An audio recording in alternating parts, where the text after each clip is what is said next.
Good morning. ഇന്ന് special day ആണ്, അതുകൊണ്ട് തന്നെ നേരത്തെ എണീറ്റു. ഇന്ന് നമുക്കൊരു ട്രാവലുണ്ട്.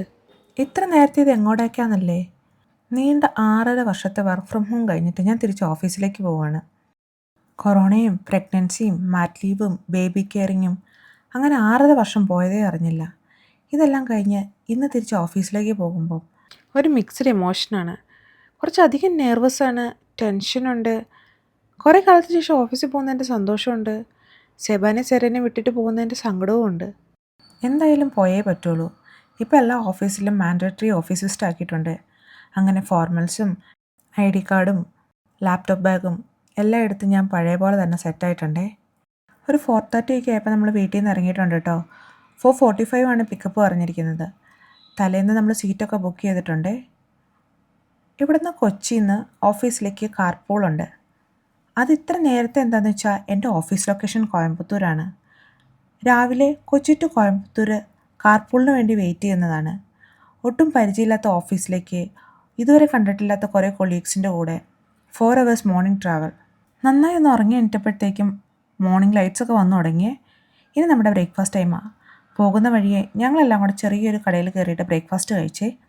ഇതൊക്കെ എൻ്റെ കൂടെയുള്ളവർക്ക് സ്ഥിരം പതിവാണ്. നമ്മുടെ കോയമ്പത്തൂർ ഓഫീസിലേക്ക് ഞാൻ ഫസ്റ്റ് ടൈം പോകുന്നതാണേ. കൊച്ചിയിൽ നിന്ന് 2 കാറിലായിട്ട് നമ്മൾ 10 പേര് ഒന്നിച്ചാട്ടോ പോകുന്നത്. അങ്ങനെ നമ്മുടെ കോയമ്പത്തൂർ ടൈഡൽ പാർക്ക് എത്തി. ഇവിടെയാണ് എൻ്റെ ഓഫീസ്.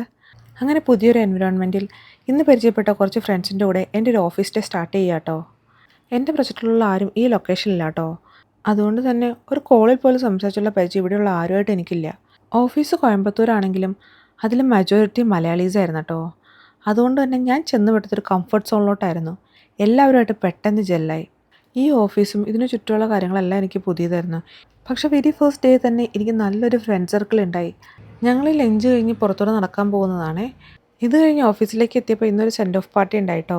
നമ്മുടെ കൂടെയുള്ള ഒരാളുടെ ലാസ്റ്റ് വർക്കിംഗ് ഡേ ആയിരുന്നു. അപ്പോൾ ആളൊരു കേക്ക് കട്ട് ചെയ്ത് കുറേ വിഷസൊക്കെ പറഞ്ഞ് സ്വീറ്റ്സൊക്കെ ഷെയർ ചെയ്ത് നമ്മൾ പോവുകയാണേ. അപ്പോഴാണ് നമ്മുടെ മലയാളികൾ എത്രത്തോളം ആ ഓഫീസിലുണ്ടെന്നും അവരുടെ ഒരു യൂണിറ്റിനെ കുറിച്ചൊക്കെ മനസ്സിലായത് കേട്ടോ. ഒരു 5:30 ആയപ്പോൾ നമ്മൾ വർക്ക് തീർത്ത് തിരിച്ച് റിട്ടേണിനുള്ള പ്ലാനാണേ. എങ്കിലും നമ്മൾ നൈറ്റോട് കൂടി കൊച്ചിയിലെത്തത്തുള്ളൂ. ഞങ്ങളുടെ റിട്ടേൺ പ്ലാനിൽ ഡിന്നർ ടൈം ഇല്ല കേട്ടോ, ഒരു ടീ ടൈം മാത്രം. അപ്പോൾ പാലക്കാട് കഴിഞ്ഞപ്പോൾ നമ്മൾ സൈഡാക്കിയിട്ട് ഒന്ന് ചായ കുടിക്കാൻ കയറി. ഈ റീഫ്രഷ്മെൻറ്റും അതിനിടയിലുള്ള സൊറപറച്ചിലൊക്കെ കേട്ടോ വലിയ ക്ഷീണമൊന്നുമില്ലാതെ നമ്മളെ തിരിച്ച് നാട്ടിലെത്തിക്കുന്നത്. നമ്മുടെ വർക്കിംഗ് മോഡൽ വരുന്നത് ഹൈബ്രിഡ് രീതിയിലാണേ. അതുകൊണ്ട് ഇങ്ങനെ ഡെയിലി പോയി വരുന്നവരും ഉണ്ട് കേട്ടോ. മോർണിംഗ് ട്രാവൽ തുടങ്ങുമ്പോൾ എനിക്ക് ഒരു പരിചയമില്ലാത്ത ആൾക്കാരായിരുന്നു. പക്ഷേ ഇപ്പോൾ ഇവരുടെ കൂടെയുള്ള നെക്സ്റ്റ് ഓഫീസ് വിസിറ്റിന് വേണ്ടി ഞാൻ വെയിറ്റിംഗ് ആണ്.